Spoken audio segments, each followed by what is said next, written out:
नमस्कार दोस्तों, हमारे चैनल में आपका स्वागत है। आज हम आपको एक अद्भुत कथा सुनाने जा रहे हैं जिसमें महान ऋषि विश्वामित्र, राजा जनक और भगवान राम की प्रेरणादायक कहानी शामिल है। यह कहानी हमें सिखाती है कि तपस्या, साहस और समर्पण से हम किसी भी कठिनाई को पार कर सकते हैं। राजा जनक ने अपनी पुत्री सीता के लिए एक अनूठी परीक्षा रखी थी, जिसमें केवल वही राजकुमार सफल हो सकता था जो दिव्य धनुष को तान सके। आइए इस कथा के माध्यम से हम इन पात्रों की महानता और उनके कार्यों को समझते हैं। इंद्र ने रामभा से कहा, हे रामभा, यह तुम्हारा कार्य है कि तुम इस महान कार्य को पूरा करो और महान ऋषि विश्वामित्र के मन में वासना को जागृत करो ताकि उनकी आध्यात्मिक साधनाएं व्यर्थ हो जाएं। हे राम, रामभा इंद्र के शब्द सुनकर भयभीत होकर बोली, हे इंद्र, ऋषि विश्वामित्र आसानी से क्रोधित हो जाते हैं। यदि मैं उनके पास गई तो वे मुझे शाप देंगे। मैं उनके समक्ष जाने से डरती हूँ, इसलिए मुझे यह कार्य करने के लिए मत कहो। भय से कांपती हुई रामभा, जो अपने हाथ जोड़कर खड़ी थी, ने इंद्र को उत्तर दिया, है रामभा, भय मत करो, मेरी इच्छा को पूरा करो, तुम्हें सफलता मिले। बसंत ऋतु में एक कोयल के रूप में मीठी आवाज में गाते हुए प्रेम के देवता के साथ मैं तुम्हारे निकट एक फूलों वाले वृक्ष पर बैठूंगा। हे रामभा, सुंदर और आकर्षक वस्त्र पहनकर तुम मुनि के मन को उनकी साधनाओं से हटा दो। इंद्र के कहने पर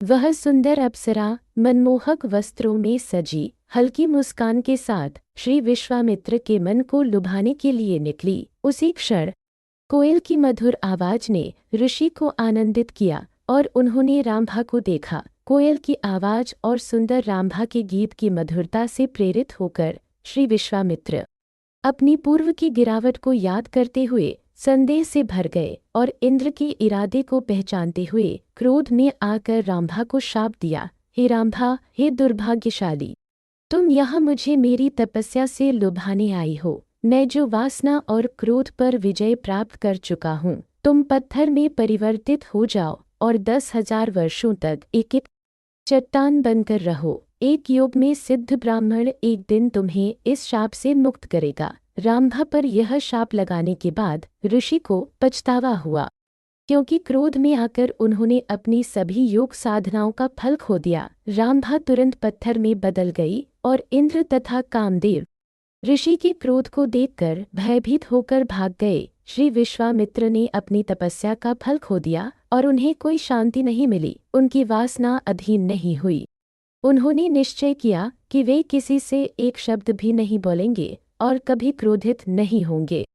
उन्होंने कहा, मैं 1,000 वर्षों तक श्वास नहीं लूंगा। अपने शरीर को अंतिम सीमा तक घटाते हुए अपनी इंद्रियों को नियंत्रित करके मैं अपनी तपस्या की शक्ति से ब्रह्मत्व प्राप्त करूंगा। अनंत वर्षों तक मैं खड़ा रहूंगा, न तो श्वास लूंगा और न ही भोजन करूंगा, भले ही मेरे अंग सूख जाएं।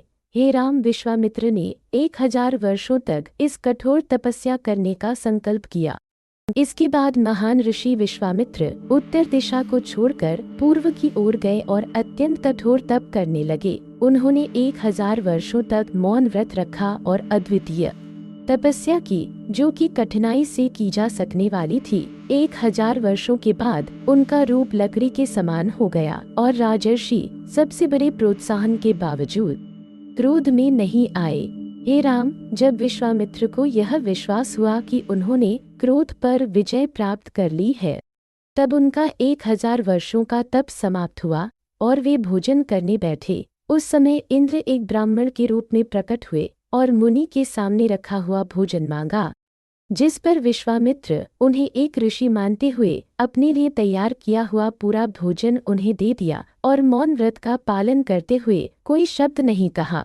प्रमुख ऋषि ने 1,000 वर्षों तक अपनी सांस रोककर तप किया। तब उनके सिर से एक धुआं निकला जिसने तीनों लोकों के प्राणियों को भयभीत कर दिया। उनकी तपस्या की शक्ति से देवता, गंधर्व और अन्य प्राणी अपनी महिमा से वंचित हो गए और बेहोश हो गए। संकट में उन्होंने श्री ब्रह्मा से कहा, हे भगवान, हमने अपनी पूरी शक्ति से महान ऋषि को उनके तप से विचलित करने और उन्हें क्रोधित करने का प्रयास किया, लेकिन उन्होंने अपनी तपस्या में दृढ़ता दिखाई और इच्छाओं और द्वेषों से मुक्त है। यदि आप उन्हें ब्रह्मणत्व नहीं देंगे तो वास्तव में तीनों लोकों का विनाश होगा। कहीं भी शांति नहीं है, समुद्र सूख रहे हैं और पर्वत उनकी तपस्या की शक्ति से चीर रहे हैं। सूर्य अपनी चमक से वंचित है, पृथ्वी व्याकुल है और वायु भी नहीं चल रही है। हे भगवान, हम उन्हें उनके संकल्प से हटा नहीं सकते। इस संकट के कारण नास्तिकों जैसे लोग दान पुण्य का कार्य छोड़ चुके हैं। कहीं भी शांति नहीं है। हे दिव्य अस्तित्व, यदि महान विश्वामित्र, जो अग्नि के समान तेजस्वी है, ब्रह्मांड को नष्ट करने का निश्चय करे तो कृपया उन्हें उनकी इच्छा दे। जैसे समय अग्नि के रूप में संसार के विनाश के समय संपूर्ण ब्रह्मांड को भस्म कर देता है, वैसे ही ऋषि विश्वामित्र भी करेंगे। इसलिए यदि वह इंद्रत्व की इच्छा रखते हैं तो उन्हें वह दे, क्योंकि यदि आप उन्हें ब्रह्मणत्व नहीं देंगे जिसे उन्होंने प्राप्त करने का प्रयास किया है, तो केवल इंद्र के क्षेत्र की संप्रभुता ही उन्हें संतुष्ट करेगी। इस प्रकार श्री ब्रह्मा देवताओं के साथ श्री विश्वामित्र के समक्ष प्रकट हुए और मधुर स्वर में उनसे कहा, हे ब्रह्मर्षि, आपको प्रणाम। हम आपकी तपस्या से प्रसन्न हैं। हे पवित्र विश्वामित्र, आपकी तपस्या की शक्ति से आपने ब्रह्मणत्व प्राप्त किया है। देवताओं की कृपा आप पर हो, समृद्धि आपके साथ रहे और दीर्घायु आपको प्राप्त हो। आज से आप स्वतंत्र हैं, अब जहाँ चाहे जाए। श्री ब्रह्मा और सभी देवताओं को प्रणाम करते हुए श्री विश्वामित्र ने कहा, मुझे ब्रह्मणत्व और दीर्घायु देने के बाद कृपया मुझे पवित्र शब्द, पोम और वेदों का ज्ञान दे और मुझे यज्ञ में आधिकारिक रूप से कार्य करने का अधिकार भी दे। हे देवताओं, ब्रह्मा के पुत्र श्री वशिष्ठ, जो वेद विज्ञान में पूर्ण रूप से पारंगत हैं, मुझे एक ब्रह्मर्षि के रूप में स्वीकार करे। यदि मेरी यह इच्छा पूरी हो जाए तो आप सभी जा सकते हैं। इसके बाद देवता श्री वशिष्ठ के समक्ष प्रकट हुए, जिन्होंने उनकी इच्छा को स्वीकार किया और विश्वामित्र के साथ अपनी मित्रता को सील करते हुए कहा, वास्तव में आप अब एक ब्रह्मर्षि हैं और मैं आपको इस रूप में स्वीकार करता हूँ। इसके बाद देवता अपने क्षेत्र में लौट गए। इस प्रकार प्रसिद्ध ऋषि विश्वामित्र ने ब्रह्मणत्व प्राप्त किया। दिव्य ऋषि ने फिर महान वशिष्ठ को प्रणाम किया और अपना उद्देश्य पूरा करके पृथ्वी पर दान पुण्य के कार्यों में लगे रहे। श्री शतानंद ने कहा, हे राम, यह श्री विश्वामित्र की कहानी है और कैसे उन्होंने ब्रह्मणत्व प्राप्त किया। हे राघव, वास्तव में वह ऋषियों के प्रमुख और योग का प्रतीक है। सदैव सदाचारी कार्यों में लगे रहने के बावजूद वह कठोर तप करते हैं। ये शब्द कहकर श्री शतानंद चुप हो गए। जब इस उत्कृष्ट ऋषि ने अपनी कथा समाप्त की तब राजा जनक ने राम और लक्ष्मण की उपस्थिति में श्री विश्वामित्र से विनम्रता से कहा, हे ऋषियों के प्रमुख, मैं धन्य हूँ कि आप श्री राम और लक्ष्मण के साथ मेरे यज्ञ में आए हैं। हे मुनि, आपकी उपस्थिति ने हमें महान सम्मान दिया है।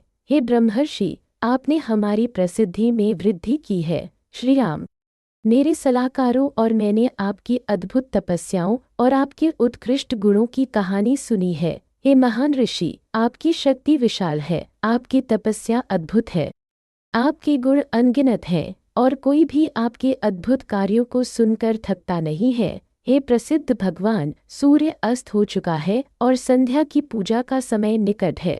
कृपया हमें जाने की अनुमति दे, सुबह हम आपको फिर से देखेंगे। श्री विश्वामित्र राजा के शब्दों से प्रसन्न होकर उनकी प्रशंसा की और उन्हें जाने की अनुमति दी। इसके बाद राजा जनक उठे और महान ऋषि के चारों ओर परिक्रमा करते हुए अपने आध्यात्मिक गुरु और रिश्तेदारों के साथ प्रस्थान किया। ऋषियों द्वारा सम्मानित महान विश्वामित्र श्री राम और लक्ष्मण के साथ अपने निवास की ओर लौट गए।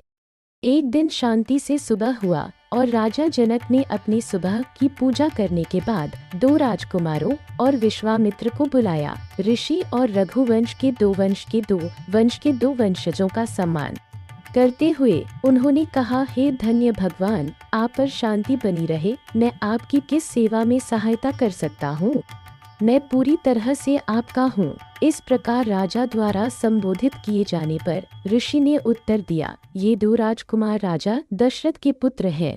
वे योद्धा जाति में प्रसिद्ध हैं और पृथ्वी पर उच्च है। वे उस महान धनुष को देखना चाहते हैं जो आपके पास रखा हुआ है।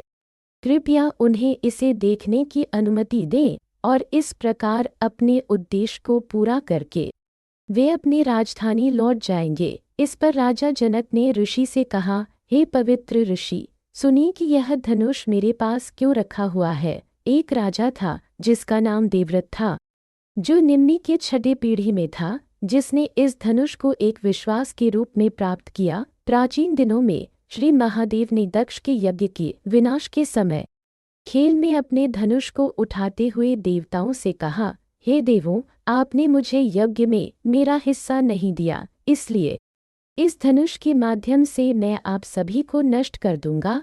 हे महान ऋषि, देवता भयभीत होकर भगवान से प्रार्थना करने लगे और श्री महादेव को प्रसन्न करने में सफल रहे। तब उन्होंने धनुष को देवताओं को सौंपा और उन्होंने इसे राजा देवव्रत को दिया।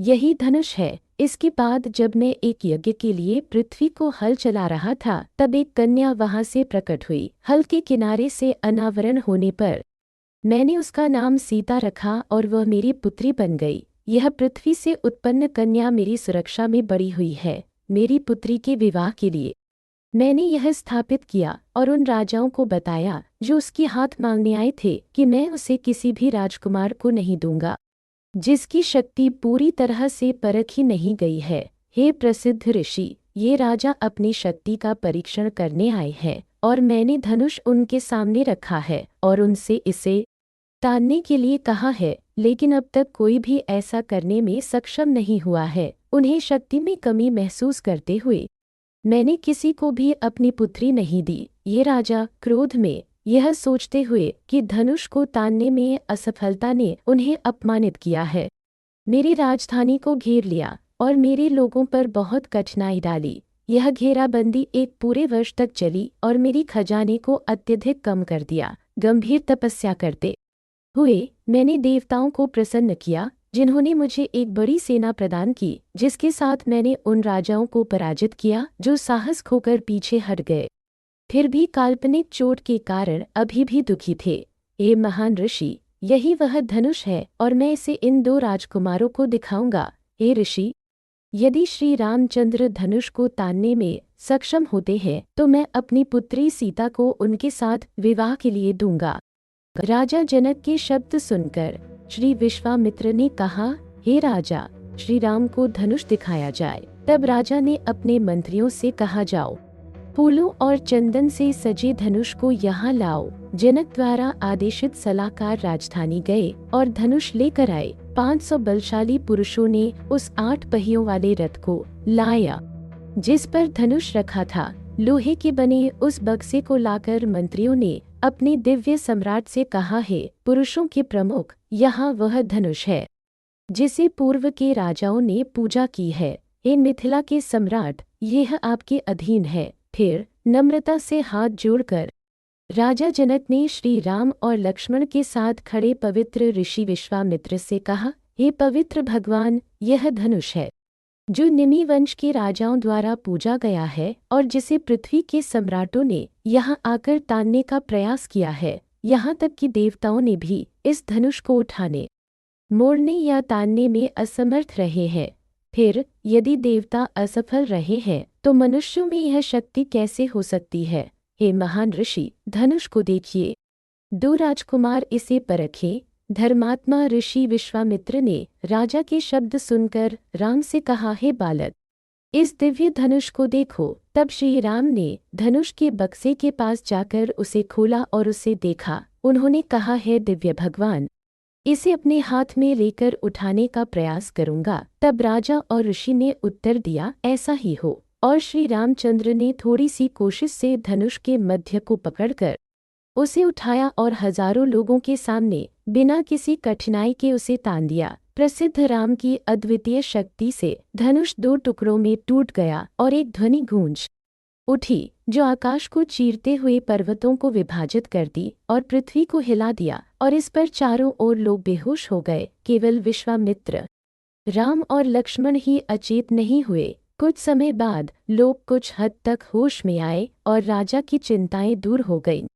उन्होंने विनम्रता से उत्कृष्ट ऋषि से कहा है, धन्य भगवान, मैंने श्री रामचंद्र का अद्वितीय, अद्भुत और निर्विवाद कार्य देखा है। मेरी पुत्री राजकुमारी सीता श्री राम को अपने पति के रूप में प्राप्त करेंगी और मेरे वंश की महिमा बढ़ाएंगी। हे महान ऋषि, आज मेरी प्रतिज्ञा कि मैं अपनी पुत्री के संभावित वर को शक्ति की परीक्षा में डालूंगा पूरी हो गई है। अब मैं राम को सीता प्रदान करूंगा, जो मेरे जीवन से भी प्रिय है। आपके अनुमति से हे ऋषि, मेरे संदेशवाहक तीव्र रथों में शीघ्रता से अयोध्या की ओर चलेंगे और राजा दशरथ को इस घटना का सम्मानपूर्वक वर्णन करते हुए मेरे राजधानी में आमंत्रित करेंगे। वे आगे उन्हें आपके द्वारा संरक्षित 2 राजकुमारों की भलाई के बारे में भी सूचित करेंगे और उचित सम्मान के साथ महान राजा को यहाँ लाएंगे। ऋषि विश्वामित्र ने इस प्रस्ताव को स्वीकार करते हुए राजा ने अपने संदेशवाहकों को इस विषय की जानकारी दी और उन्हें राजा दशरथ के लिए एक व्यक्तिगत पत्र सौंपकर अपने प्रतिनिधिमंडल के साथ भेज दिया। राजा जनक के आदेश पर दूत तेज रथों में 3 रातों का सफर तय करते हुए अत्यंत थके हुए घोड़ों के साथ अयोध्या पहुँचे। महल के द्वार में प्रवेश करते हुए उन्होंने पहरेदारों से कहा, कृपया राजा को सूचित करें कि हम राजा जनक से आए हैं और एक दर्शकता की इच्छा रखते हैं। राजा दशरथ को सूचित करने पर उन्होंने दूतों को अपने समक्ष लाने का आदेश दिया। जब दूत राजमहल में प्रवेश किए तो उन्होंने वृद्ध राजा को देखा, जो एक देवता के समान थे। उनकी दयालु और कृपालु उपस्थिति ने दूतों को सहज बना दिया और उन्होंने विनम्रता से कहा, हे महान सम्राट, मिथिला के राजा, बड़े यज्ञों के आयोजक राजा जनक, आपके कल्याण और आपके प्रजाजनों की भलाई के बारे में स्नेहपूर्वक पूछते हैं। ऋषि विश्वामित्र की अनुमति से वह आपको निम्नलिखित शुभ समाचार भेजते हैं। उनकी पुत्री, जिसे कई राजाओं ने लुभाने का प्रयास किया, जो आवश्यक शक्ति की परीक्षा पास नहीं कर सके और असफल होकर लौट गए, आपके अत्यंत भाग्यशाली और राजसी पुत्र द्वारा जीती गई है। वह ऋषि विश्वामित्र के साथ यहाँ आए और एक महान सभा के समक्ष पवित्र धनुष को तोड़ दिया। इसलिए राजा जनक आपके पुत्र श्री रामचंद्र से अपनी पुत्री का विवाह करने की इच्छा रखते हैं और आपको निम्नलिखित संदेश भेजते हैं। हे महान सम्राट, कृपया शीघ्रता से मेरे राज्य में आए, अपने आचार्यों, परिवार और सेवकों के साथ और अपने पुत्रों के साथ मिलकर इस प्रेम को स्वीकार करें। आप यहाँ आएं और अपने बच्चों के विवाह का साक्षी बने। हे राजा, ये राजा जनक के शब्द हैं, जिन्हें हमने ऋषि विश्वामित्र और पुजारी श्री शतानंद द्वारा अनुमोदित किया है। ये शब्द कहने के बाद दूत सम्राट की उपस्थिति से प्रभावित होकर चुप हो गए। इन समाचारों को सुनकर राजा दशरथ आनंदित होकर पवित्र ऋषि वशिष्ठ, श्री वामदेव और अपने मंत्रियों से कहा, श्री विश्वामित्र की रक्षा में